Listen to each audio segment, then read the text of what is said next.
Hello बच्चों, आज Hindi literature में हम सॉल्व करेंगे चैप्टर 11 अजंता की गूंजती गुफाएं। उस चैप्टर के प्रश्न उत्तर को और भी उसमें एक्सरसाइजेज हैं, उनको हमने सॉल्व कर लिया है। और आज के वीडियो में हमारे जो प्रश्न उत्तर रह गए थे हम उनको सॉल्व करेंगे और उसके बाद फिर हम सॉल्व करेंगे भाषा की बात, जो आपका ग्रामर सेक्शन होता है, व्याकरण सेक्शन होता है। तो चलिए प्रश्न और उनके उत्तरों को पढ़ना और समझना स्टार्ट करते हैं। देखिए क्वेश्चन नंबर 3 है, नीचे लिखे प्रश्नों के उत्तर दीजिए। 5 प्रश्न हैं जो कि आपके चैप्टर से ही निकाले गए हैं, आपको सोचना है और उनके उत्तर बनाने हैं। तो एक बार हम प्रश्नों को समझेंगे और उसके बाद फिर इनके उत्तरों को देखेंगे। देखिए पहला प्रश्न है, गुफाएं। गुफाएं मतलब कौन सी गुफाएं? अजंता की गुफाएं। अजंता की गुफाएं बनाने के क्या कारण रहे होंगे? ये तो आपने अभी तक सीख ही लिया है कि जो अजंता की गुफाएं हैं वो चट्टानों को काटकर बनाई गई थी और बहुत समय पहले बनाई गई थी। लगभग 200 ईसा पूर्व से इनका बनना शुरू हो गया था और अलग अलग समय में अलग अलग गुफा बनाई गई। 29 गुफाएं मानी जाती हैं, लेकिन सारी की सारी 29 गुफाएं एक साथ नहीं बनी थी। अलग अलग राजाओं के शासनकाल में ये गुफाएं बनी थी। तो कोई भी काम अगर हम करते हैं या किसी ने कभी किया होगा तो उसके पीछे कुछ कारण तो होंगे। तो अगर किसी ने गुफाएं बनाई तो गुफाएं बनाने के कुछ कारण होंगे। तो आपको उन कारणों को ही यहाँ पर लिखना है कि आखिर वो गुफाएं क्यों बनी थी। ठीक है। दूसरा क्या है, आवाज गूंजने का क्या रहस्य है? देखिए अजंता की मैंने आपको बताया 29 गुफाएं हैं, उसमें से जो हमने अपने चैप्टर में पढ़ा है वो तीसरी गुफा के बारे में पढ़ा है। बाकी गुफाओं के बारे में हमें जानकारी अभी नहीं है। तो जो तीसरी गुफा है उसके बारे में विशेष बात क्या कही जाती है कि वो गुफा एक तो बहुत बड़ी है, बहुत चौड़ी भी है, और उस गुफा में अगर कोई भी व्यक्ति धीरे से कुछ भी बोलता है तो उसकी आवाज़ पूरी गुफा के लोगों को या पूरी गुफा में सुनाई देती है, तो उसको आवाज़ गूंजना कहते हैं। तो ये इतना आसान तो नहीं है कि हम एक दीवार से चिपक कर खड़े हो जाएं और कुछ भी बोल दें और गुफा में मौजूद सारे लोगों को वो बात सुनाई पड़ जाए। तो ऐसा कैसे हो गया? इसके पीछे का रहस्य क्या है, इसके पीछे की मिस्ट्री क्या है, वो मिस्ट्री हमें इसमें लिखनी है। ठीक है। तीसरा क्वेश्चन क्या है, गुफा और लावे का क्या संबंध है? स्पष्ट कीजिए। लावा क्या होता है? देखिए जो पृथ्वी है वो नीचे से बहुत गर्म है, जो धरती है वो नीचे से बहुत गर्म है, और जब नीचे धरती की गर्मी बढ़ती बढ़ती बढ़ती बढ़ती इतनी बढ़ जाती है कि अब वो असहनीय हो जाती है धरती के लिए, तो धरती फट पड़ती है और उस धरती में से जो नीचे गर्मी की वजह से पिघली हुई जो चट्टानें हैं वो चट्टानें पिघली हुई अवस्था में बाहर निकलती हैं, उसको ज्वालामुखी कहते हैं। तो ज्वालामुखी हो गया धरती का एक तरीके से फटना, और फटने से जो पिघली हुई चट्टानें बाहर निकली तो वो जो गरम गरम चट्टानें हैं वो क्या कहलाती है? वो कहलाती है लावा। तो गुफा और लावे का एक संबंध है। क्या संबंध है? संबंध ये है कि जो गुफा है, जो तीसरी गुफा है, वो किससे बनी है? वो लावे की चट्टान से बनी है। तो उस लावे की चट्टान की वजह से क्या होता है और क्या संबंध है, वो संबंध हमको यहाँ पर स्पष्ट करके लिखना है। चौथा प्रश्न क्या है, बौद्ध भिक्षु इन गुफाओं का प्रयोग किस रूप में किया करते थे? तो इन गुफाओं का संबंध जो हमारे चैप्टर में हमको बताया गया है वो बौद्ध धर्म से, या बौद्ध धर्म की आराधना करने वाले या बौद्ध धर्म को मानने वाले जो लोग हैं, जो भिक्षु हैं, उनसे माना गया है। तो वो लोग इन गुफाओं में जाया करते थे, रहा करते थे, और किस रूप में इसका प्रयोग किया करते थे उसके प्रयोग के विषय में हमको बताना है। पांचवा प्रश्न आपका है कि दर्शक जो गुफाओं को देखने जाते थे या जाते हैं वो क्या देखकर भयभीत होते हैं? भयभीत मतलब डर जाते हैं। जब वो इन गुफाओं में प्रवेश करते हैं, घूमते हैं, तो उनको गुफाओं को देखकर आकर्षण तो पैदा होता है, लेकिन इसके साथ वो डर भी जाते हैं। तो क्यों डरते हैं, क्यों का कारण आपको इसमें लिखना है। तो ये 5 प्रश्न हैं। अब चलिए हम इन प्रश्नों के उत्तर देखते हैं। तो बच्चों ये देखिए प्रश्न और उनके उत्तर। तो पहला प्रश्न क्या था, हम एक बार दोबारा से पढ़ लेते हैं। पहला प्रश्न था कि गुफाएं, गुफा लिखा हुआ है तो गुफाएं हैं यहाँ पर, गुफाएं बनाने के क्या कारण रहे होंगे? अच्छा, कारण के बारे में हम लिख सकते हैं कि ये कारण है, लेकिन पूरे पक्का होकर नहीं बोल सकते कि यही कारण है। इसलिए हमने यहाँ पर रहे होंगे लगाया है कि आपके या मेरे हिसाब से गुफाएं बनाने के क्या कारण रहे होंगे, लेकिन हम उसके बारे में पक्का नहीं बोल सकते। ठीक है, तो हमने यहाँ पर जो उत्तर लिखा है उसमें क्या लिखा है देखिए कि गुफाएं संभवतः मतलब शायद, संभवतः शायद बौद्ध भिक्षुओं के अस्थायी आवास ध्यान करने तथा बौद्ध धर्म की शिक्षाओं का शांतिपूर्ण अध्ययन करने के लिए बनाई गई होंगी। मतलब गुफाओं को बनाने के पीछे ये कारण रहे होंगे। गुफाएं क्यों बनाई गई होंगी? गुफाएं शायद इसलिए बनाई गई होंगी ताकि जो बौद्ध भिक्षु थे वो वहां पर रह सकें गुफाओं के अंदर।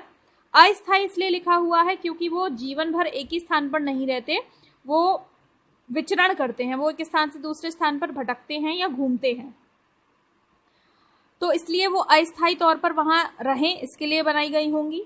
अब वहां रहेंगे तो मेडिटेशन करेंगे, वो ध्यान करेंगे तो ध्यान करने के लिए बनाई गई होंगी, और साथ में जो भी उनकी शिक्षाएं हैं बौद्ध धर्म की उनका अध्ययन करेंगे इसके लिए बनाई गई होंगी। तो उनको कोई शांत स्थान चाहिए होगा जो लोगों की पहुंच से और जो जानवरों की पहुंच से दूर हो, तो इसलिए ये गुफाएं जो है वो बनाई गई होंगी। तो यही संभवतः इसके पीछे कारण रहे होंगे, तो इसलिए हमने इसका उत्तर ये लिखा है। ठीक है, अब चलते हैं हम अपने दूसरे प्रश्न पर। दूसरा प्रश्न क्या है? दूसरा प्रश्न है कि आवाज गूंजने का क्या रहस्य है? जो गुफाएं हैं वहां पर आवाज गूंजती है, जैसा कि मैंने आपको बताया, तो वहां पर आवाज गूंजने का क्या रहस्य क्या है, उसके पीछे कारण क्या है, आवाज क्यों गूंजती है? तो देखिए इसका उत्तर क्या है। आवाज गूंजने का रहस्य गुफा की छत में छिपा हुआ है। जो आवाज गूंजती है वो किसकी वजह से गूंजती है? जो गुफा की छत है, छत की वजह से गूंजती है। छत को चट्टान काट कर बनाया गया है। वहां जितनी भी गुफाएं हैं सारी गुफाओं को चट्टान काट कर बनाया गया है, तो गुफा की छत को भी चट्टान काट कर बनाया गया है। असल में यह चट्टान ज्वालामुखी का लावा है। मैंने आपको बताया था इसके बारे में कि जो चट्टान बनी है ये किससे बनी है? ये ज्वालामुखी के लावे से बनी है। जब ज्वालामुखी का विस्फोट होता है, जब ज्वालामुखी फटता है तो उसमें से बहुत गरम गरम लावा निकलता है, और वो लावा सालों तक ऐसे ही पड़ा रहता है और समय के साथ धीरे धीरे धीरे धीरे ठंडा होता है, और जब ठंडा हो जाता है तो वो चट्टान बन जाती है। तो ये चट्टान जो बनी है ये ज्वालामुखी के लावे से बनी है। अब इस लावे के फूले हुए व फूटे हुए बुलबुले जगह जगह जमे हुए हैं। अब जो चट्टान है उसकी जो छत है, तो वहाँ जो चट्टान है वो लावे से बनी है, तो उस लावे के क्या है, जगह जगह कूबड़ से बने हुए हैं, फूले हुए और फूटे हुए बुलबुले जैसे जगह जगह जमे हुए हैं, जो छत को उबड़ खाबड़ बनाते हैं, जिसकी वजह से छत जो है वो समतल नहीं है, छत जो है वो चिकनी नहीं है, जगह जगह बुलबुले हैं, तो जिसकी वजह से वो उबड़ खाबड़ लगती है। गुफा के अंदर से उठने वाली आवाज़ छत से टकराकर गूंजने लगती है। तो देखिए कोई भी आवाज़ जो है अगर वो उबड़ खाबड़ सरफेस से टकराती है तो टकराने के बाद वो गूंजती है। इसलिए क्या होता है कि जब हम किसी हिल स्टेशन पर घूमने जाते हैं और किसी पीक पॉइंट पर पहुंच जाते हैं और वहां पर खड़े होकर ज़ोर से आवाज़ लगाते हैं तो ऐसा लगता है कि हमारी आवाज़ पहाड़ों से टकराकर वापस आ रही है। क्यों? क्योंकि जब हम ऊंचाई पर खड़े होते हैं और बोलते हैं तो वहाँ जो सारी चीज़ें हैं वो सब उबड़ खाबड़ हैं, तो उबड़ खाबड़ जगह से, ऊंची नीची जगह से टकराकर आवाज़ जो है वो गूंजती है, क्योंकि वो जितनी बार उसको टक्कर लगेगी वो उतना ही दूर दूर तक गूंजेगी।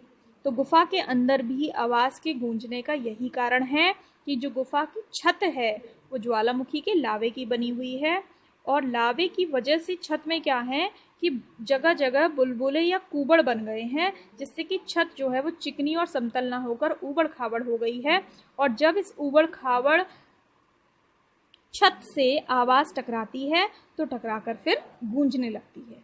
ठीक है, ये इसका उत्तर है। उत्तर को हम हमेशा कोशिश करते हैं कि एक लाइन में ख़त्म ना करें, पूरी बात समझाकर ही उत्तर लिखें, जिससे कि अगर किसी ने हमारा उत्तर पढ़ा और उसने अगर कोई पाठ नहीं पढ़ा है, चैप्टर नहीं पढ़ा है, तो भी उत्तर को पढ़कर उसको उसका जो आंसर है वो पूरी तरह से समझ में आ जाए। तीसरा प्रश्न क्या था कि गुफा और लावे का क्या संबंध है, स्पष्ट कीजिए। तो अब तो आपको पता चल ही गया होगा, लेकिन फिर भी हम इसको एक बार उत्तर के रूप में पढ़ लेते हैं। देखिए क्या है उत्तर। जिस चट्टान को खोदकर तीसरी गुफा बनाई गई है, वास्तव में वह चट्टान किसी पुराने ज्वालामुखी से निकले हुए गर्म लावे के जमने से बनी है। इसी लावे की वजह से गुफा में कोई भी ध्वनि कोने कोने तक पहुंच जाती है। यही गुफा और लावे का संबंध है। फिर से पढ़ते हैं कि जिस चट्टान को खोदकर तीसरी गुफा बनाई गई है, वास्तव में वह चट्टान किसी पुराने ज्वालामुखी से निकले हुए गर्म लावे के जमने से बनी है। इसी लावे की वजह से क्या होता है कि गुफा में कोई भी ध्वनि अगर कोई निकालता है, चाहे वो ध्वनि जो है वो तेज निकाली गई हो, चाहे वो धीरे निकाली गई हो, वो गुफा के कोने कोने तक पहुंच जाती है। ठीक है, तो 3 प्रश्न और उनके उत्तर हमने पढ़ लिए हैं। अब हम चलते हैं अपने चौथे प्रश्न पर। चौथा प्रश्न क्या है कि बौद्ध भिक्षु इन गुफाओं का प्रयोग किस रूप में किया करते थे। इसके बारे में भी हमें अब तो पता चल ही गया है कि बौद्ध भिक्षु इन गुफाओं का प्रयोग किस रूप में किया करते थे। अब हम देखते हैं इसका उत्तर क्या है।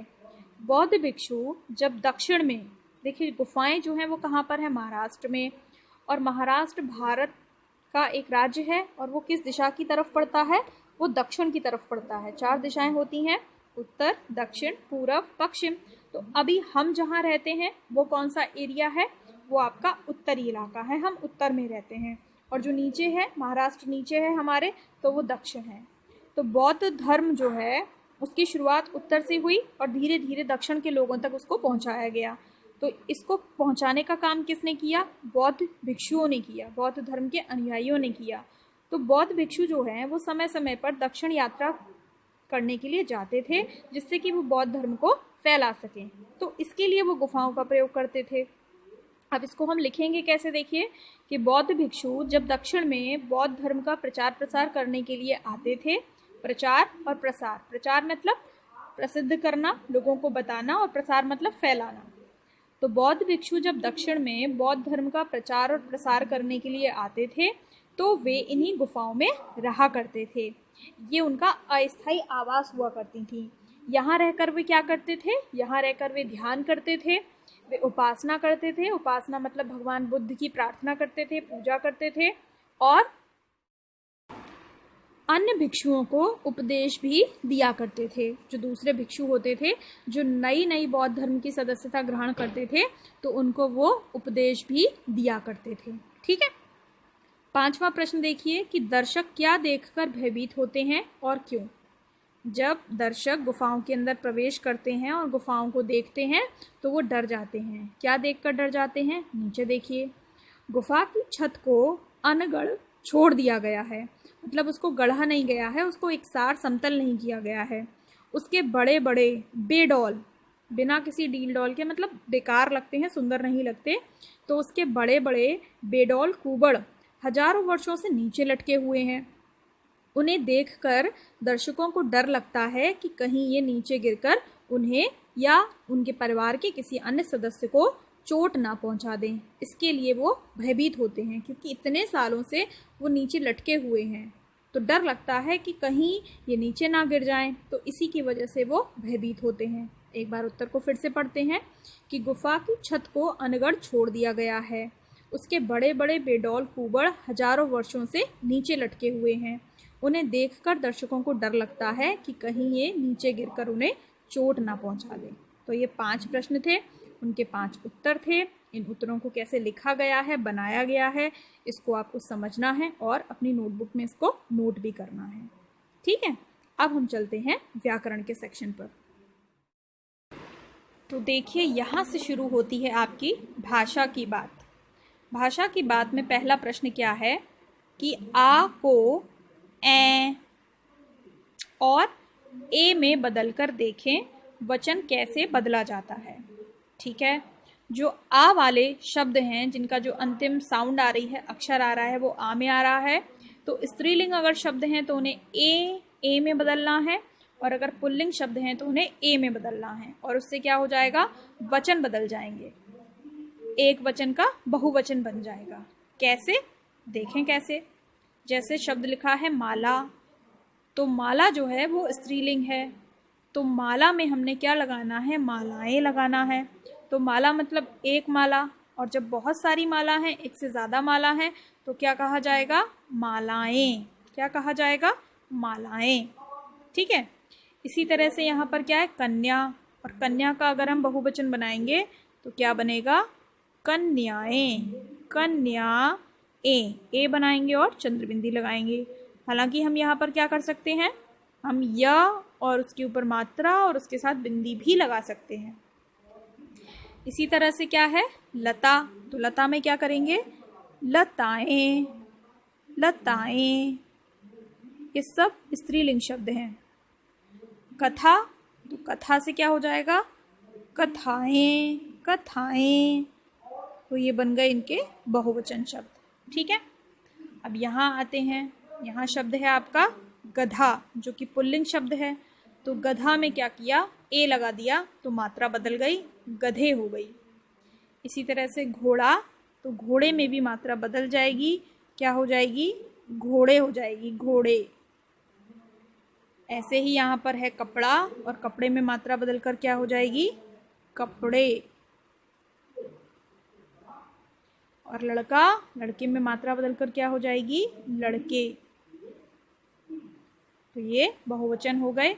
गधा से गधे, घोड़ा से घोड़े, कपड़ा से कपड़े, और लड़का से लड़के। आसान है, आप बहुत आराम से कर सकते हो। अगला देखिए प्रश्न। मूल शब्दों के पहले लगने वाले शब्दांशों को उपसर्ग कहते हैं। जब हमने व्याकरण में उपसर्ग पढ़ा था तो उसकी ये डेफिनेशन भी पढ़ी थी कि उपसर्ग क्या होते हैं। उपसर्ग वे शब्दांश होते हैं जो मूल शब्दों के पहले लगकर उनका अर्थ बदल देते हैं। जैसे सु, कु, बे, उप, अन, वे, अ, प्र, अब, सम, बद आदि। और भी बहुत सारे होते हैं, लेकिन यहाँ पर कुछ दिए गए हैं। तो ये सारे उपसर्ग हैं, और इन उपसर्गों का अपना एक विशेष अर्थ होता है। ठीक, तो ये जब किसी मूल शब्द के साथ जुड़ जाते हैं, उनके आगे लग जाते हैं, तो उसके अर्थ को, उस मूल शब्द के अर्थ को बदल देते हैं। नीचे दिए गए शब्दों में से उपसर्ग और मूल शब्द अलग अलग कीजिए। ये कुछ शब्द दिए गए हैं, इनमें उपसर्ग लगे हुए हैं, तो उपसर्ग और उसका मूल शब्द हमें अलग अलग करके लिखना है। ठीक है। जैसे ये शब्द है अनगढ़, तो इसमें जो अन है वो उपसर्ग है, और जो उसमें गढ़ है वो उसका मूल शब्द है। ठीक, तो ये हमने अलग अलग कर दिया इसको, अन उपसर्ग और गढ़ मूल शब्द। अब चलते हैं हम विशेष पर। अब विशेष में जो वी है, वी वो उपसर्ग है, और जो शेष है, शेष वो इसका मूल शब्द है। ठीक है। बेध्यानी, बिना ध्यान वाला, तो उसमें जो बे है वो उपसर्ग है, और जो ध्यानी है वो मूल शब्द है। इसी तरह से शब्द है उपदेश, तो इसमें उप जो है वो उपसर्ग है, और जो देश है वो मूल शब्द है। ठीक है। इसी तरह से यहाँ देखिए उपकरण, उपकरण में जो उप है वो उपसर्ग है, और जो करण है वो मूल शब्द है। प्रवचन, प्रवचन में प्र जो है वो उपसर्ग है, और जो वचन है वो मूल शब्द है। इसी तरह से अस्थाई, और जिस तरह से ये बने हैं आप उसी तरह से पढ़ते हैं। अगर आप इसे पढ़ेंगे अस्थाई तो गलत हो जाएगा, क्योंकि इसमें ये क्या है, अ अलग है और स्थाई अलग है, तो आप इसे ऐसे ही उच्चारित करेंगे, अस्थाई। ठीक है। प्रवास, प्रवचन, अब आप इसे अगर ऐसे बोलेंगे प्रवचन, प्रवचन, प्रवचन, तो ये बोलने में गलत लगेगा। तो हम सही तभी बोल सकते हैं जब हमें शब्दों के बारे में ये जानकारी पूरी तरह से हो कि ये शब्द बने कैसे हैं। तो अस्थाई में अ जो है वो उपसर्ग है, और जो स्थाई है वो मूल शब्द है। इसी तरह से प्रवास में प्र जो है वो उपसर्ग है, और जो वास है वो मूल शब्द है। ठीक, तो ये जो थी वो हमें ऐसे करनी थी एक्सरसाइज सॉल्व, कि उपसर्ग अलग करने थे और मूल शब्दों को हमें अलग करना था। तो जिस तरह से उपसर्ग काम करते हैं उसके ठीक उल्टी तरह से प्रत्यय काम करते हैं। कैसे, देखिए मूल शब्दों के अंत में लगने वाले शब्दांशों को प्रत्यय कहते हैं। जैसे जो उपसर्ग थे वो क्या हो रहे थे, वो मूल शब्दों के पहले लग रहे थे, और जो प्रत्यय हैं वो क्या हैं, वो मूल शब्दों के बाद में लगेंगे, आखिर में लगेंगे, अंत में लगेंगे। जैसे ता, जैसे इक, जैसे ईला, आवट, वाला, आहट, कार, इत और आदि। आदि तो शब्द नहीं है, प्रत्यय नहीं है, ये सारे आपके प्रत्यय हैं। ता, इक, ईला, आवट, वाला, आहट, कार और इत। अब इन्हें अलग अलग कैसे करेंगे, देखिए नीचे दिए गए शब्दों में से मूल शब्द और प्रत्यय अलग अलग करने हैं। कैसे, देखिए जैसे है सजावट। अब इसमें सजावट में प्रत्यय लगा हुआ है, कैसे, पीछे लगा हुआ है, तो कौन सा प्रत्यय है, आपको कौन सा प्रत्यय मिल रहा है इसमें, आवट। ठीक है, आवट। तो आवट किस में लगा हुआ है, सजना में। सजना और आवट से क्या बन गया, सजावट। ठीक है, इसी तरह से क्या है, सुलझता, तो इसमें प्रत्यय क्या है, ता, और मूल शब्द क्या है, सुलझ या सुलझना। ठीक,